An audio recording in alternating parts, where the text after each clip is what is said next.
Hello everyone, welcome back to my channel. তো মাঝে মাঝেই আমাদের বান্ধবীদের একটুখানি স্পেশাল ফিল করানো খুবই দরকার, তাও আবার যদি তারা হয় বান্ধবী কাম বোন। হ্যাঁ, আমি বলছি আমার এই ছোট্ট একটা গ্রুপের কথা, যার মধ্যে আমি আছি, মধু আছে আর স্নেহা আছে। ওরা দুজনই আমার থেকে 1 বছরের জুনিয়র, বাট তাও আমরা তিনজনের গ্রুপটা আমরা বান্ধবীর মতোই চলি, আর আমরা একই পাড়াতেও থাকি। আমরা তিনজনই আমাদের তিনজনের বার্থডেতে সেলিব্রেট করি, আর তার সাথে সাথে ট্রিট দেওয়া তো চলে। আজকে হলো আমাদের এই 3 বান্ধবী গ্রুপের মধ্যে একজনের বার্থডে, তো আমরা দুজন মিলে তো তার বার্থডে সেলিব্রেট করব। যদিও শরীরটা খুবই খারাপ ছিল, তাও সবার আগে ওদেরকে স্পেশাল ফিল করানোটা কিন্তু জরুরি। তার জন্য খুব একটা সাজতেও ইচ্ছে করছিল না, তাই আইলাইনার, কাজল আর লিপস্টিকটা দিয়ে নিলাম, আর হাতে এরকম একটা পরে নিলাম স্মার্ট ওয়াচ।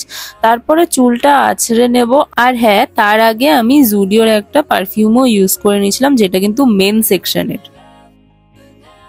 সো এই যে আমি চুল আঁচড়ালাম, দেখো আমার কিন্তু চিরুনিতে একটাও চুল নেই, মানে একটা চুল আছে, এই একটাই চুল আছে, মানে এক গাদা চুল আমার কিন্তু পড়ছে না, কারণ রিসেন্টলি আমি একটা নিউ শ্যাম্পু ইউজ করা শুরু করেছি, তো তার জন্য। তো কয়েকদিন ইউজ করার পর কি পরিস্থিতি হচ্ছে সেটা তোমাদেরকে জানিয়ে দেব। তো এখানে হয়ে গেছি আমি রেডি, আমার এই একমাত্র চুলের স্টাইল, আর তার সাথে এই একটা শর্ট কুর্তি পরেছিলাম, যেটা কিন্তু আমার মা বানিয়ে দিয়েছে। আর দেখো এই আমার ড্রেসিং টেবিলটাতে এই দেখো এই একটা মাত্র চুলই কিন্তু পড়েছে, আর আমার চুল এরকম ছোট ছোট হয়ে ভেঙে যায়, কারণ আমার চুল একটুখানি ড্যামেজ আছে তার জন্য। তো এই রাজ তোমাদের সাথে খুব তাড়াতাড়ি শেয়ার করব। তো এখানে আমার বাড়ি চলে এসেছে মধু, কারণ আজকে হচ্ছে স্নেহার বার্থডে, আর মধু আর আমি মিলে এই একটা ড্রেস অর্ডার করেছি ওর জন্য।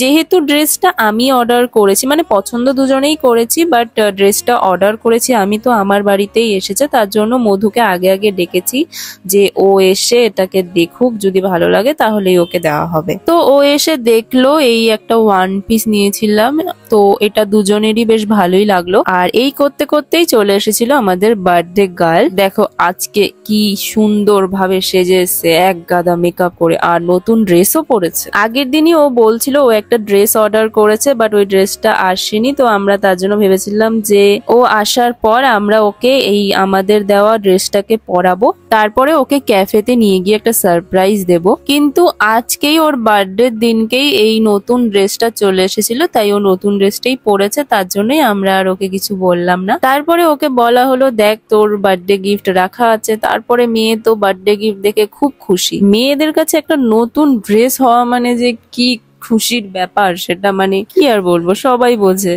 তো ড্রেস দেখে মেয়ের মুখে হাসি দেখো। যাই হোক, ওর পছন্দ হয়েছে এটাই অনেক। মানে ও তো বলছে যে ওর পছন্দ হয়েছে, বাট জানি না ওর আদৌ পছন্দ হয়েছে কিনা। দেখো গিফট দিলে তো আর বলা যায় না যে পছন্দ হয়নি, বাট তাও ঠিক আছে। তো তারপরে আমরা তিনজন মিলে বেরিয়ে পড়লাম, ও আমাদের ট্রিট দেবে, আর যেই ক্যাফেটাতে ও আমাদের খাওয়াতে নিয়ে যাবে, সেই ক্যাফেটার যে দিদি, মানে যে ওনার, তার কাছ থেকেই আমরা প্রত্যেকের বার্থডেতে কেক অর্ডার করি। তাই ক্যাফেতে একদম দিদিকে বলেছিলাম যে কেকটাকে সারপ্রাইজ হিসেবে নিয়ে আসতে, সেটা আমাদের বার্থডে গার্ল জানতো না। তারপরে ঢুকে বসেই ওকে আমরা ক্যাফে থেকেই একটা শোপিস তুলে দিয়ে দিলাম গিফট, আর ওরা আমাদের হাততালি দিয়ে দিল একটু। আর আগেও এই ক্যাফেটার সম্বন্ধে দেখিয়েছি, মানে অলরেডি একটা ব্লগে দেওয়াই আছে। তো ক্যাফেটার অ্যাম্বিয়েন্সটা খুবই সুন্দর ছিল, আর এই চলে এসেছিল আমাদের কেক সারপ্রাইজ, আর মেয়ের মুখে হাসি দেখো কেক দেখে। তো এবার হচ্ছে কেক কাটার পালা, তাই নাচতে নাচতে মহিলা কেক কাটতে যাবে। তারপরে আমি বার করলাম আমার গ্যাস লাইটটা আমি বাড়ি থেকে এনেছি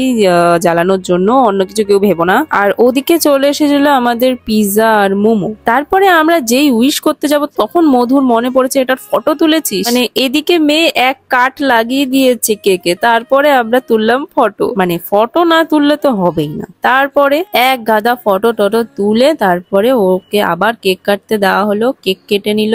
আর এদিকে দেখো মেয়ে কেকটা কাটতেই পারছে না, তারপরে আমাকে কেক খাইয়ে দিল।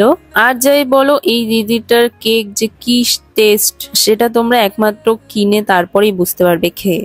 তারপরে এদিকে মধু খাইয়ে দিল আমাদের বার্থডে গার্লকে কেক। তারপরে আমি এক গাদা সময় নিয়ে কেটে নিলাম কেক, আর ওকে খাইয়ে দিলাম, মানে আমাদের পুকিকে। আর পুকি নিজের বার্থডেতে নিজেই হাততালি দিয়ে যাচ্ছে। তারপরে আমি আমার হাতে লাগা কেকটাকে খেয়ে নিলাম, আর আমি বলছিলাম কেকটাতে পুকি লিখলে ভালো হতো। তারপরে আমাদের অর্ডার চলে এলো পিৎজা, এদিকে মোমো, আর তারপরে আমরা গল্প করতে করতে হাঁটতে লাগলাম। আর আমরা তিনজন এক হলে কখন যে সকাল থেকে রাত হয়ে যায় গল্প করতে করতে আমরা তো বুঝতেই পারি না। আর যেহেতু ভিডিওগুলো আমাকে একা একাই করতে হয় তার জন্য আমাকে ফোনটাকে কোনো রকম ভাবে রেখে তারপরে ভিডিও করতে হচ্ছে। আর স্ট্যান্ডও আমি নিয়ে যাই না, কারণ পাবলিকে আমার ভিডিও করতে খুবই লজ্জা লাগে। তারপরে এরকম একটা কোল্ড কফি নিয়ে নিয়েছিলাম আর এক গাদা গল্প করে, তাও আবার 1 ঘন্টা ধরে। তারপরে আমরা ক্যাফেকে বিদায় জানিয়ে বেরিয়ে পড়লাম। আর বাইরে হচ্ছিল বৃষ্টি। ছাতাটা আনবো আনবো করে আনলামও না। আর এরকম বৃষ্টি যেহেতু হয়েছিল তার জন্য এই জায়গাটা একদম কাদা কাদা হয়ে গেছিল। তারপরে আমরা টোটো ধরে বাড়ির দিকে চলে যাব। ভিডিওটা ভালো লাগলে অবশ্যই লাইক করো, আর চ্যানেলে নতুন হলে সাবস্ক্রাইবটা করে দিও। আজকের ভিডিওটা এই অবধি, তো চলো টাটা।